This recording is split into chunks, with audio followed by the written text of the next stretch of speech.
Monsieur Arnaud, bonjour, merci de recevoir la presse. Il était nécessaire pour vous de donner des informations sur les missions d'EDF. Oui, je pense que c'est très important, hein. C'est quelque chose qu'on fait tous les ans. En même temps, la pédagogie, c'est aussi l'art de répéter, hein, de rappeler les choses. Donc voilà, tous les ans, on rappelle un peu ce que sont les missions d'EDF Archipel Guadeloupe. On a une entité d'un peu moins de 600 Guadeloupéens au service, hein, de l'ensemble des Guadeloupéens, donc de nos presque 230 000 clients. On a l'impression que les Guadeloupéens se perdent actuellement entre EDF, qui fait quoi, PEI, SEI. Expliquez-nous un petit peu cette démarche. Oui, effectivement. Au sein du territoire guadeloupéen, on a un gestionnaire de l'équilibre, donc demande du système électrique, qui est également gestionnaire des réseaux, hein, et qui est fournisseur exclusif au tarif réglementé de vente, qui est EDF Archipel Guadeloupe.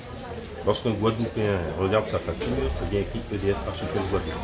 Et EDF Archipel Guadeloupe, nous achetons l'électricité auprès de l'ensemble des producteurs. Sur le territoire, il y a un peu plus de 1500 producteurs. Et il y a un de ces producteurs qui est le plus important du territoire, qui est PEI, hein, Production énergétique insulaire de la Guadeloupe, qui est une filiale d'EDF, mais pas une filiale d'EDF Archipel Guadeloupe, hein, et qui produit effectivement, qui fait partie des producteurs et auxquels on achète l'électricité comme on l'achète aux autres. Vous avez une mission de régulation aussi. La régulation est dictée par le Code de l'énergie, donc nous ne sommes pas régulateurs. Non, mais vous avez une mission de régulation puisque vous voulez consacrer le maximum d'importance aux ENR. Tout à fait. On a une mission de conseil.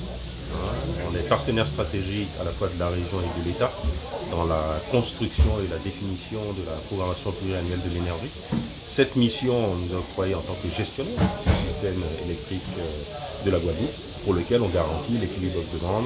On essaie de garantir une continuité de service dans les meilleures conditions pour l'ensemble des Guadeloupéens.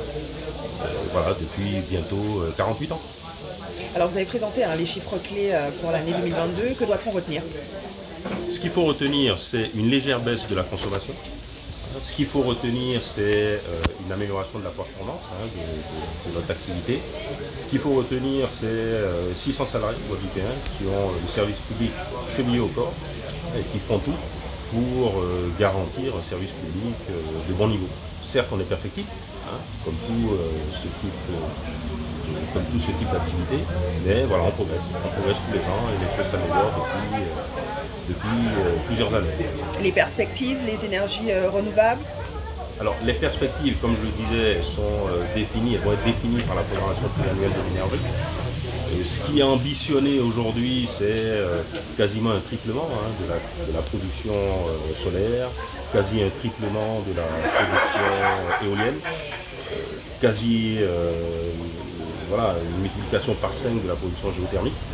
Et après, ce qu'il va falloir aussi préserver, c'est tout ce qui est moyen de production pilotable, hein, pour pouvoir garantir l'équilibre de demande à tous les instants et dans la durée.